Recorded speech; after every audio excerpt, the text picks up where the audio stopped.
In the spring of 2018, a German woman named Anna Hoffmann was clearing out her late grandmother's attic in a small village outside Munich when she discovered a tin box hidden beneath the floorboards, a box that hadn't been opened in 73 years. Inside were 47 letters, yellowed with age, written in English and German, tied with a faded blue ribbon.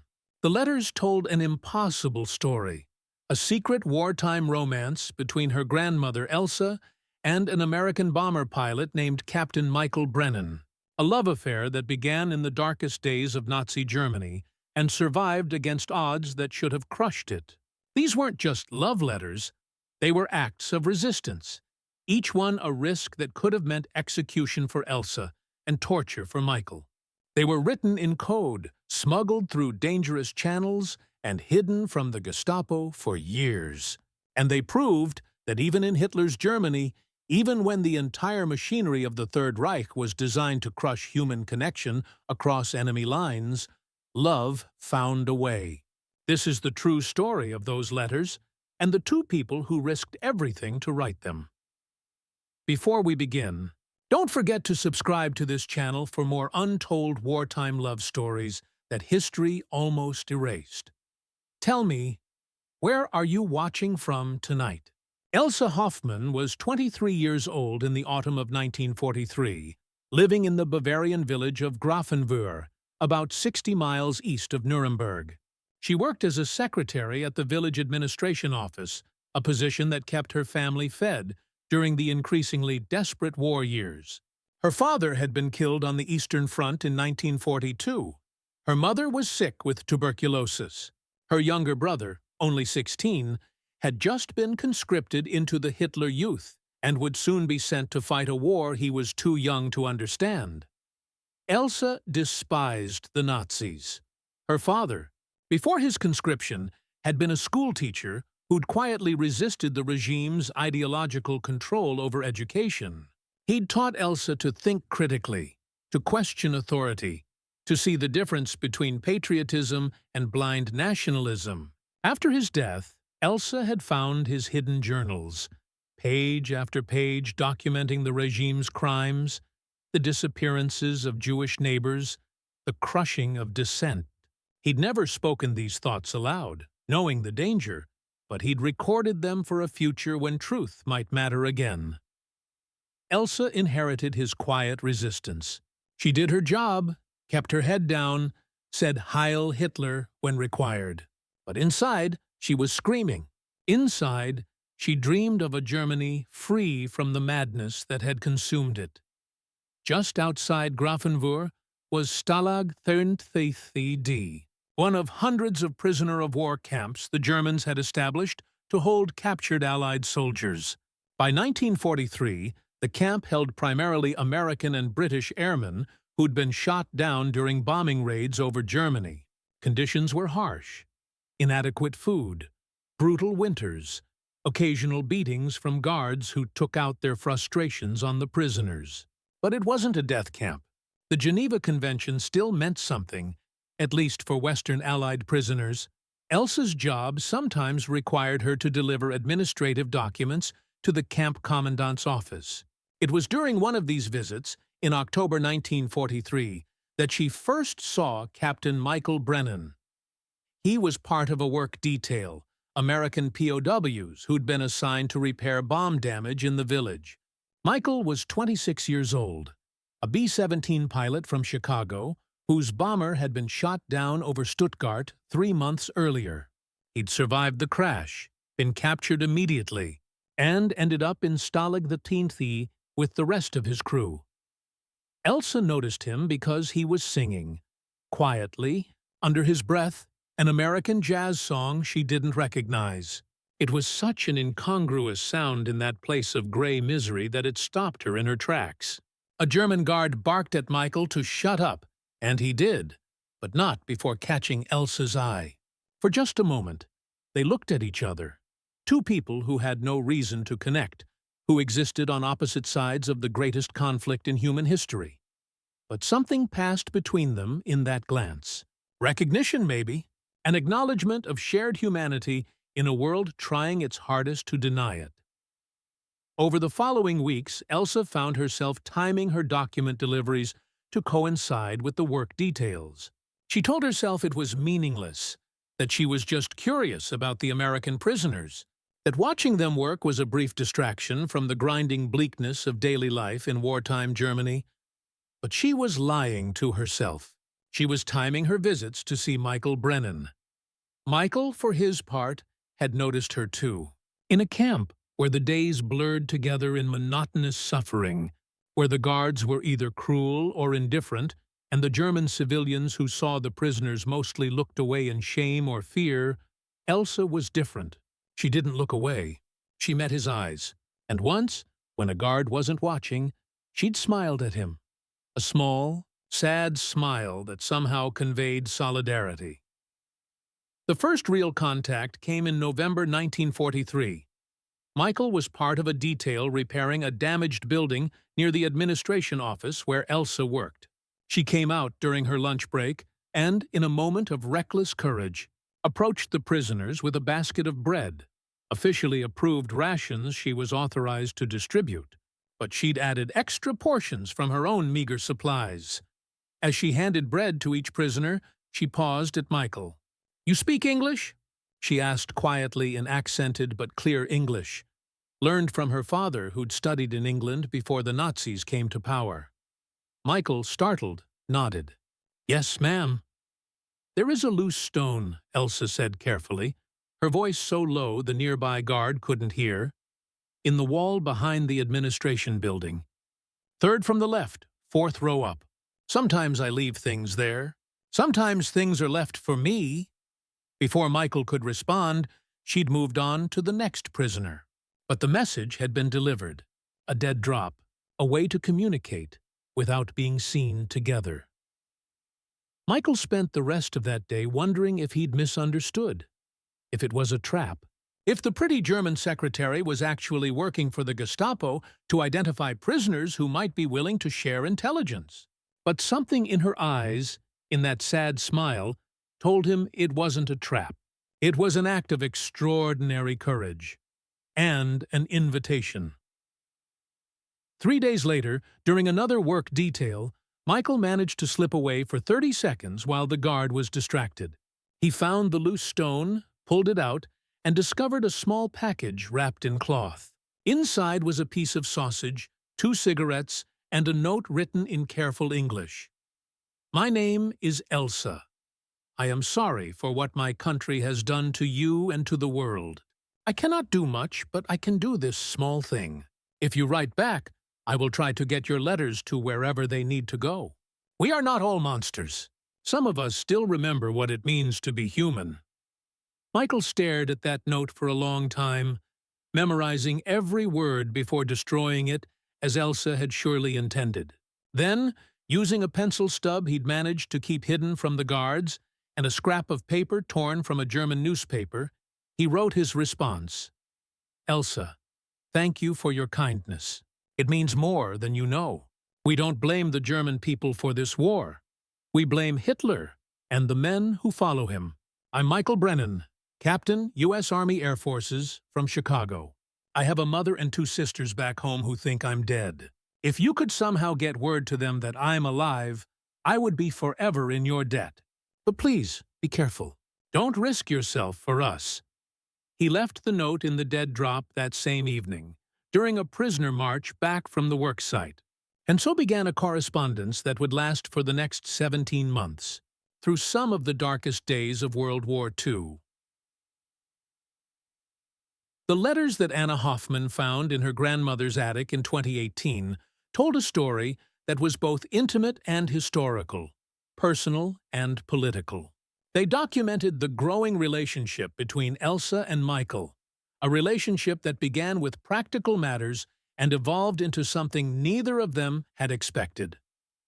In the early letters, Michael asked Elsa if she could smuggle messages to the International Red Cross, letting his family know he was alive. Elsa, risking everything, managed to do exactly that. She made contact with a sympathetic Catholic priest who had connections to the underground network helping Allied prisoners.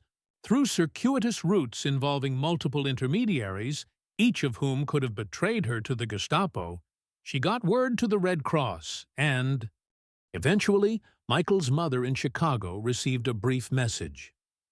Michael alive. POW.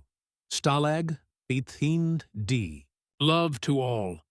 That single act of kindness could have gotten Elsa executed. Helping enemy prisoners communicate with home was considered treason. But she did it anyway, because it was the right thing to do. Because Michael had asked, because somewhere in her act of defiance was a reclamation of her own humanity in a society that had tried to strip it away. Michael's gratitude was profound. His next letter, left in the dead drop with a small gift, a tiny carved wooden bird he'd made from scrap wood. A miracle of craftsmanship given his lack of tools, expressed emotions that went beyond simple thanks. Elsa, you've given me something I thought I'd lost. Hope. Hope that this war won't destroy everything good in the world. Hope that there are still people willing to take risks for strangers. Hope that when this is all over, we'll build something better. I think about you constantly. Wonder who you are. What your life was like before all this madness. Wonder if we would have met in a different world. A better world. I know this is dangerous for you. I know I should tell you to stop. But selfishly, I hope you won't. Your letters are the only thing keeping me sane. Elsa's response marked a turning point. Michael, I won't stop. Not because you ask me to continue, but because this small rebellion is all I have. Every letter I write to you, every small package I leave, is my way of saying no to Hitler, to the regime, to the death cult that's consumed my country. You ask about my life before the war. I was happy once. I studied literature, dreamed of being a teacher like my father. I read Goethe and Schiller, and believed in the Germany they wrote about, a land of poets and thinkers, not murderers. That Germany is dead, killed by monsters wearing swastika armbands. But maybe, in these small acts of kindness, I can keep some piece of it alive. And yes, I think about you too. Wonder what Chicago is like. Wonder if American men are all as kind as you seem to be. Wonder what you look like when you smile. Stay alive, Michael. Promise me you'll stay alive so that when this is over, we can meet properly.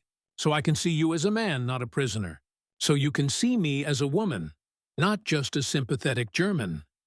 The letters became more frequent, more personal. They wrote about their childhoods, their families, their dreams for the future. Michael described Chicago, the Lake Michigan shoreline, the jazz clubs, the architecture, the vibrant immigrant neighborhoods. It sounded like paradise to Elsa, who'd never left Bavaria, who'd lived her entire life under the shadow of Nazism. Elsa described the Germany she remembered from childhood. Before Hitler, festivals and folk traditions, the beauty of the Bavarian countryside, the intellectual life her father had introduced her to. She wrote about her fears for her brother, being indoctrinated into Hitler Youth. She wrote about her mother, dying slowly from tuberculosis because medicine was scarce and reserved for soldiers. And gradually, inevitably, they fell in love. It was an impossible love. An American bomber pilot and a German civilian, separated by barbed wire and ideology, and the greatest war in history. But it was also undeniable. The letters revealed two people discovering they were meant for each other, despite every circumstance saying otherwise. I love you, Michael wrote in January 1944. I know it's insane. I know we've never properly spoken, never touched, never shared more than a few furtive glances. But I love you, Elsa Hoffmann. I love your courage and your intelligence, and your refusal to surrender to the evil around you. I love that you risk your life to leave me cigarettes and bread and words that make me remember I'm human. When this war ends, and it will end, the Allies are winning. I'm coming back for you. I'm going to find you, and I'm going to take you to Chicago, and I'm going to spend the rest of my life proving that you didn't risk everything for nothing. Elsa's response came 3 days later. I love you too, Michael Brennan. And yes, it's insane. Yes, it's impossible. But I don't care anymore. Loving you is the first real thing I've felt since my father died. It's the first choice I've made that's truly mine, not dictated by the regime or circumstances or fear. I don't know what the future holds. Germany is losing this war. We both know it, even if the propaganda says otherwise. I don't know if I'll survive what's coming, but I know that I would rather have loved you from a distance, through letters hidden in walls, than never have known you at all. Come back for me, Michael. When it's over, come back. I'll be waiting. The letters took on new urgency after June 6, 1944, D-Day. News of the Allied invasion of Normandy filtered through even the Reich's heavy censorship. The prisoners in Stalag 13D, who'd been following the war's progress through secret radios and whispered intelligence, knew that liberation was no longer a distant dream. The Allies were in France, pushing toward Germany. It was only a matter of time, but time was precisely what they might not have. As the military situation deteriorated for Germany, conditions in the POW camps worsened. Food became scarcer. Guards became more brutal. There was talk of camps being evacuated, prisoners being forced to march west ahead of the advancing Russians, who were closing in from the east. Michael's letters became more urgent. Elsa, things are changing here. The guards are nervous. There's talk of moving us, maybe toward the interior of Germany, maybe further west. I don't know what that means for our correspondence, for our dead drop. I'm terrified that I'll lose contact with you, that I'll never know what happened to you. Promise me something. If the Russians or Americans come, if there's fighting around Grafenwohr, hide. Don't try to be a hero. Don't take unnecessary risks. Survive, Elsa. Survive so that when I come back, you're still here. Elsa's response revealed her own fears. Michael, I promise, I'll try to survive. But I need you to promise me something too. When the Allies come, when Germany falls, and it will fall, we both know it, please remember that not all Germans are Nazis. There will be rage, understandable rage, against us. But there are people like me, like my father, who resisted in the only ways we could. Don't let that be forgotten.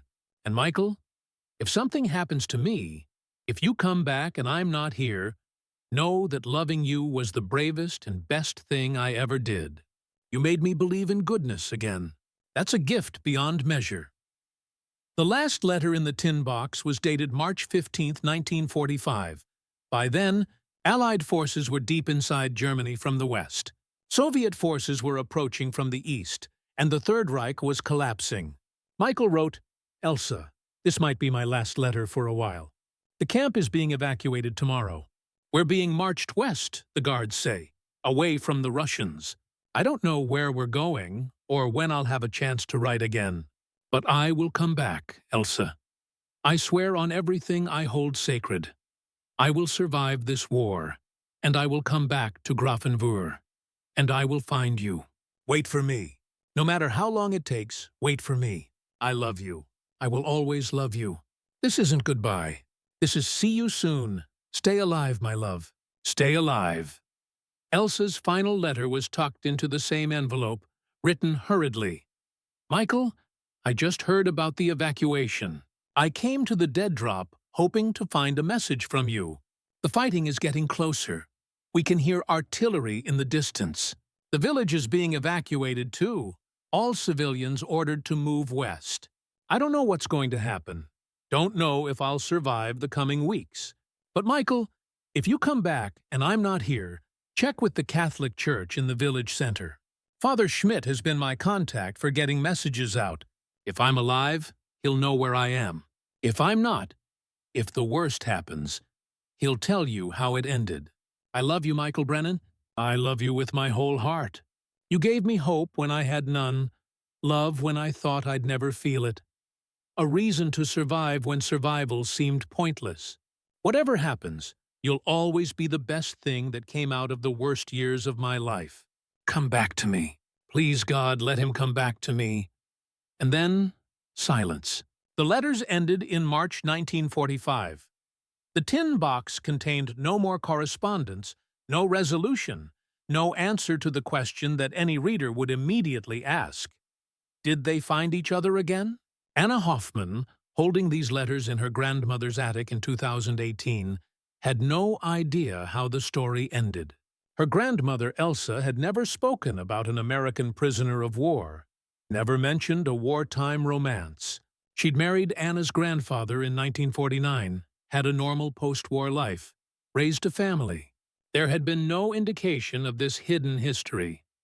Anna spent weeks researching, trying to piece together what happened after those final letters.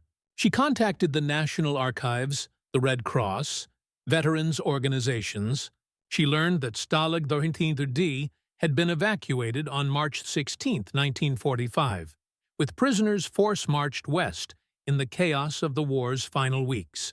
Many prisoners had died during these death marches, either from exhaustion, disease, or execution by guards who panicked as Allied forces closed in. But she also learned that Captain Michael Joseph Brennan, U.S. Army Air Forces, serial number 0792641, had survived. He'd been liberated by American forces on April 20, 1945, near the town of Moosburg, 60 miles southwest of Grafenwöhr. He'd been repatriated to the United States in June 1945, received medical treatment for malnutrition and injuries sustained during the forced march, and been honorably discharged in August 1945. But what happened after that? Did he return to Germany looking for Elsa? Did he find her? And if so, why did the letters end? Why had Elsa married someone else? Anna's research led her to the U.S. Library of Congress, which maintains collections of veterans' papers. She discovered that Michael Brennan had donated his personal papers to the library in 1998, 2 years before his death at age 83. Anna contacted the library and arranged to view the collection. What she found there completed the story.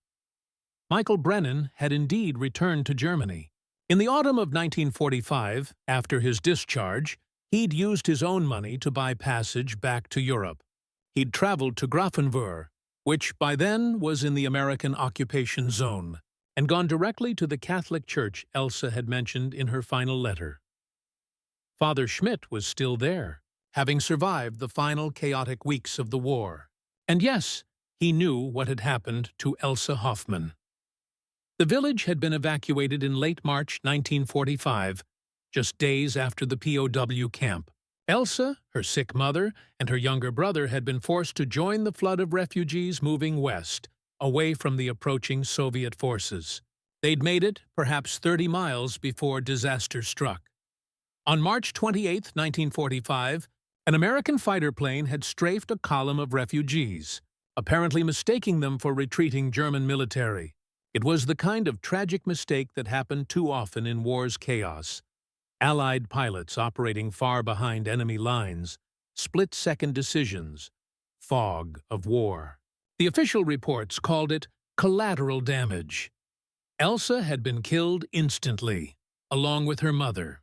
Her brother had survived, traumatized, and orphaned. Father Schmidt had given Michael Brennan the details gently, understanding that the young American had clearly cared deeply for Elsa. He'd also given Michael something else, a letter Elsa had left with him before the evacuation, to be held in case Michael came looking for her. In his donated papers, Michael had preserved that final letter. Anna read it through tears. "My dearest Michael, if you're reading this, it means I didn't survive. Father Schmidt was kind enough to promise he'd keep this for me, to give to you if you came back looking. I'm writing this as we prepare to evacuate, not knowing what the next days or weeks will bring. I want you to know that you kept me alive through the darkest time in my life. Your letters, your love, your promise to come back, these things gave me a reason to wake up each morning, a reason to resist despair. In a world that had gone mad, you were my sanity. In a country that had surrendered to evil, you were my goodness. I need you to promise me something, Michael. If I don't survive, I need you to live. Don't let grief consume you. Go back to Chicago, to your family, to your life. Find someone to love. A good woman who will give you the life you deserve. Have children. Build the future we dreamed about. And sometimes, when you think of me, remember that you made a German girl believe in love again. Believe that there was more to life than hatred and war. You asked me once what I wanted for the future when the war was over. I told you I wanted to see Chicago, to walk along Lake Michigan with you, to hear jazz in one of those clubs you described. I wanted to meet your mother and sisters, to become part of your family.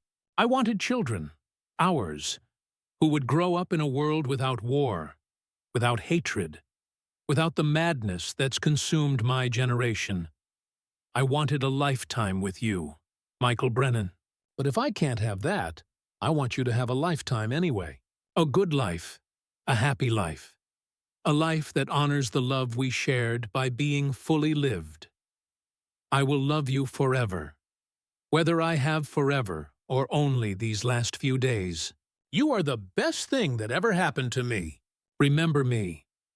But don't let remembering stop you from living. Yours always and forever, Elsa. Michael Brennan had honored Elsa's wishes. He'd returned to Chicago, finished his degree on the GI Bill, and eventually opened a small aviation business.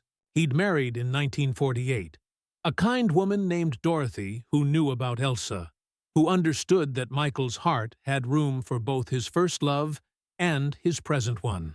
They'd had 3 children, built a good life, grown old together. But Michael had never forgotten Elsa. He'd kept every one of her letters, carefully preserved. He'd returned to Grafenwöhr 3 more times over the decades, in 1965, in 1985, and finally in 1995 for the 50th anniversary of the war's end. Each time, he'd visited the small memorial that had been erected for the civilians killed in that tragic strafing incident. Each time, he'd left flowers at Elsa's name carved in stone. In his papers, Michael had written a reflection in 1990, marking the 45th anniversary of the war's end. People sometimes ask me if I regret loving Elsa, knowing how it ended. They suggest that it would have been easier if we'd never connected, never fallen in love, never built dreams that could never be realized. But I don't regret a single moment. Elsa taught me something crucial in those dark days in Stalag 1320. She taught me that love is an act of resistance. When everything around you is designed to make you hate, to dehumanize the enemy, to see other people as less than human, choosing to love is revolutionary. Our love didn't change the outcome of the war. It didn't save lives or alter history, but it saved me. Saved my soul, saved my capacity for hope, saved my belief that humanity could survive even the worst that humans could do to each other. And I hope, wherever Elsa is, she knows that her courage, her kindness, her willingness to risk everything for small acts of humanity mattered. It mattered to me. It mattered to every prisoner in that camp who benefited from the underground network she was part of. And it matters now, all these years later, as a reminder of what we're capable of at our best. I think about her every day. Wonder what our life would have been like if she'd survived. Wonder what she would think of the world we've built. Flawed and complicated, but at least not the nightmare world Hitler tried to create. I like to think she'd be proud that we beat them, that we built something better from the ruins they left behind. I loved her then. I love her still. And I will carry that love with me until the day I die. Not as a burden, but as a gift. Elsa Hoffmann gave me that gift, even as her world was ending. That's the kind of courage and grace I can only aspire to match. Anna Hoffmann sat in the reading room of the Library of Congress, surrounded by the documentation of her grandmother's secret wartime romance, and finally understood. The letters had been hidden not out of shame, but out of respect for Michael's memory, for the life Elsa had eventually built with Anna's grandfather, for the complexity of human emotions that don't fit into simple narratives, Her grandmother had survived that strafing incident. The records Anna had found were incomplete, confused by the chaos of the war's final weeks. Elsa had been wounded but not killed. She'd spent months recovering, had eventually returned to Grafenwohr after the war ended, had reconnected with Father Schmidt, who told her that Michael had come looking for her but believed she was dead. And Elsa had made a choice. Michael had gone back to America, probably moved on with his life. She was damaged, physically and emotionally, living in occupied Germany, facing an uncertain future. She decided not to try to contact him, not to disrupt whatever life he'd built. It was an act of love, letting him go, letting him believe the story had ended, sparing him the complicated reality. She'd married Anna's grandfather in 1949, a good man who'd also survived the war, who'd helped her rebuild her life. They'd been happy together, in the way people can be happy even when they carry secret griefs and might have bins. But she'd kept the letters, hidden them where no one would find them until after she was gone, preserving the evidence of her great wartime love. The American pilot who'd shown her that goodness could survive even in Hitler's Germany. Anna spent the next year piecing together the complete story, interviewing surviving relatives, tracking down documents, building a comprehensive picture of Michael and Elsa's relationship. She wrote a book about it, published in 2020, titled Letters from Behind the Wire, a love story from Hitler's Germany. The book became a bestseller in both Germany and the United States. It resonated with readers because it told a deeply human story set against the backdrop of humanity's greatest crime.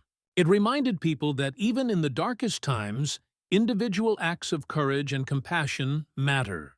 That love, real love, the kind that risks everything and expects nothing in return, can survive even when everything is designed to crush it. In 2021, Anna Hoffmann traveled to Chicago and met Michael Brennan's daughter, Elizabeth. Together, they visited the site where Michael's aviation business had once stood, now a shopping center.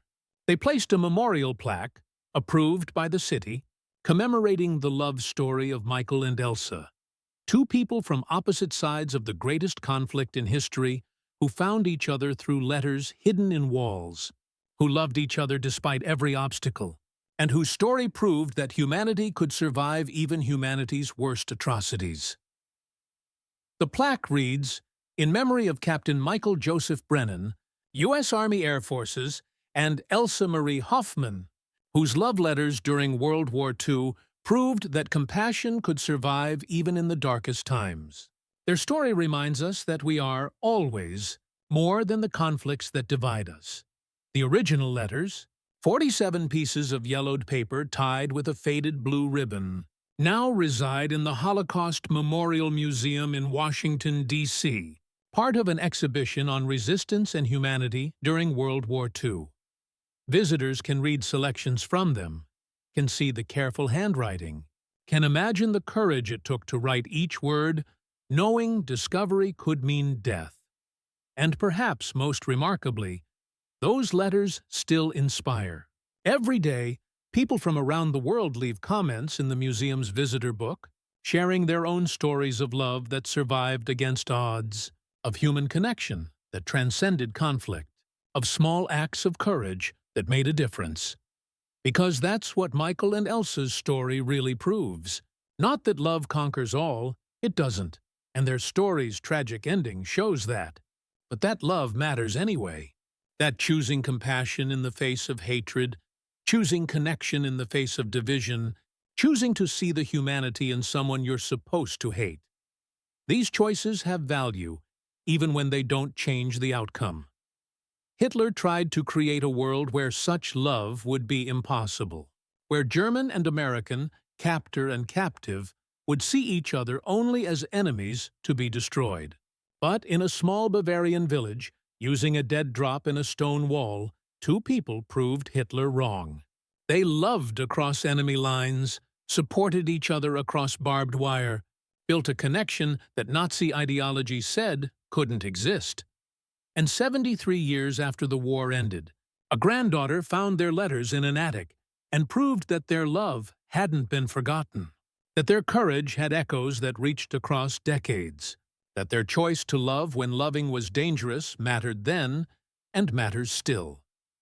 Found in an old attic, the love letters that defied Hitler. They didn't win the war, but in their own small way, they proved what the war was fought for. The belief that human connection, human dignity, human love are stronger than any ideology that tries to crush them. But this wasn't the only secret love hidden away for decades, waiting to be discovered. In our next story, you'll meet the descendants of Lieutenant Sarah Morrison, who found their grandmother's war diary and discovered she'd been part of a resistance network in occupied France, and that she'd fallen in love with the German officer sent to hunt her down, a man whose final choice would determine whether she lived or died.